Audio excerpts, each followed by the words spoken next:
Meus irmãos, a paz do Senhor. Meus queridos, vamos à nossa leitura bíblica dessa sexta-feira.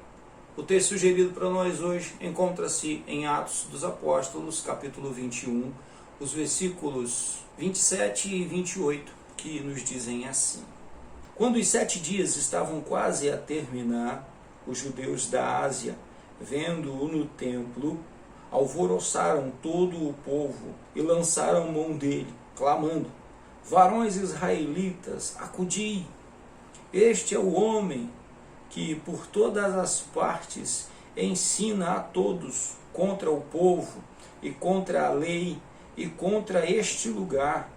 E demais disso, introduziu também no templo os gregos e profanou este santo lugar. O tema: acusações contra o apóstolo Paulo. Lembrando sempre que nós estamos estudando a lição de número 12, que traz por título A coragem do apóstolo Paulo diante da morte. Esses acusadores Paulo conhecia bem. No capítulo anterior, ele já havia alertado aos anciãos, aos anciãos lá de Éfeso, dizendo que ele padeceu muito, ele sofreu muito por causa dessas pessoas. Essas pessoas o perseguiam por onde ele ia.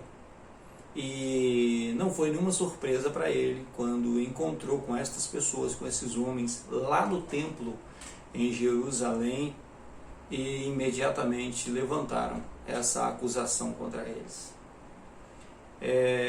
Aqui tem diversos questionamentos: por que Paulo foi lá? Paulo já não deveria ter mais vínculo nenhum com aquele templo, já que agora ele servia o Senhor Jesus. Como era possível homens que conheciam a lei serem tão carnais? Enfim, existem diversos questionamentos sobre esta situação. Mas a questão aqui, irmãos, está na acusação. Acusações sempre virão, e o Senhor Jesus nos alertou disso. E ele disse ainda para nós, lá no capítulo 5, quando ele fala sobre as bem-aventuranças, ele diz: alegrai-vos no dia que acusarem vocês, no dia que perseguirem vocês por causa do meu nome, exultai-vos e alegrai-vos, porque fizeram a mesma coisa com os profetas que vieram antes de vocês. E então o que importa aqui nesse tema, nesse texto de hoje, é isso: a perseguição. A perseguição, quando ela é por causa do nome de Jesus, é algo que não deve nos entristecer. E acreditem, Paulo não se entristeceu nem um pouco por causa disso. Existem lutas, existem perseguições que é por nossa causa. Fomos nós quem provocamos.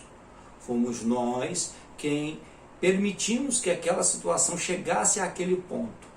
Nesse caso aqui, a perseguição que de fato interessa e que é sobre a qual o Senhor Jesus disse que nós devemos nos alegrar, é a perseguição por causa de Jesus. Simplesmente porque nós estamos falando de Jesus. Simplesmente porque nós estamos servindo a Jesus Cristo.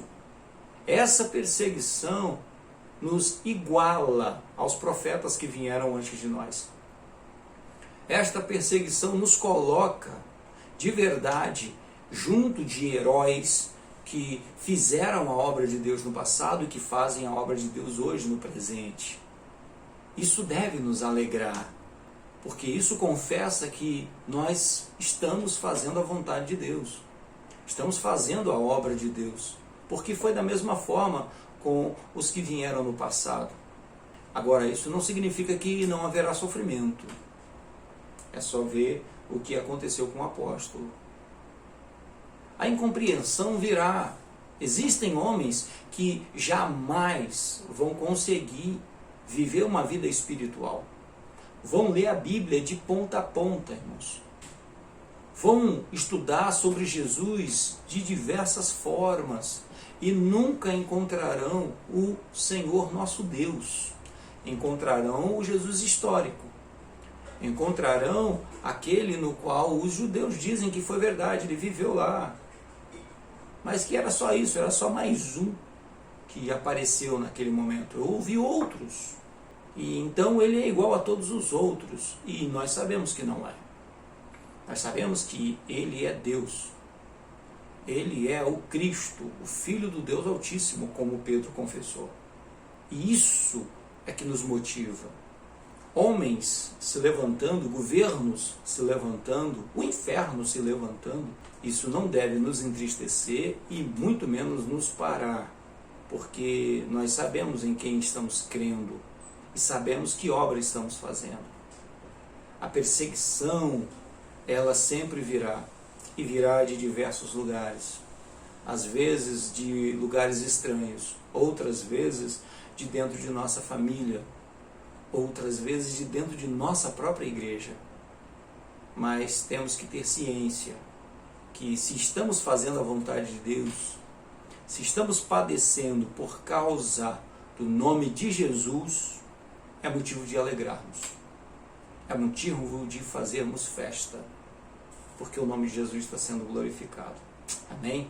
Que assim o Espírito Santo nos fortaleça, nos dê graça, nos dê sabedoria. Que Deus nos abençoe. Tenhamos todos um excelente dia. Fiquemos todos em paz.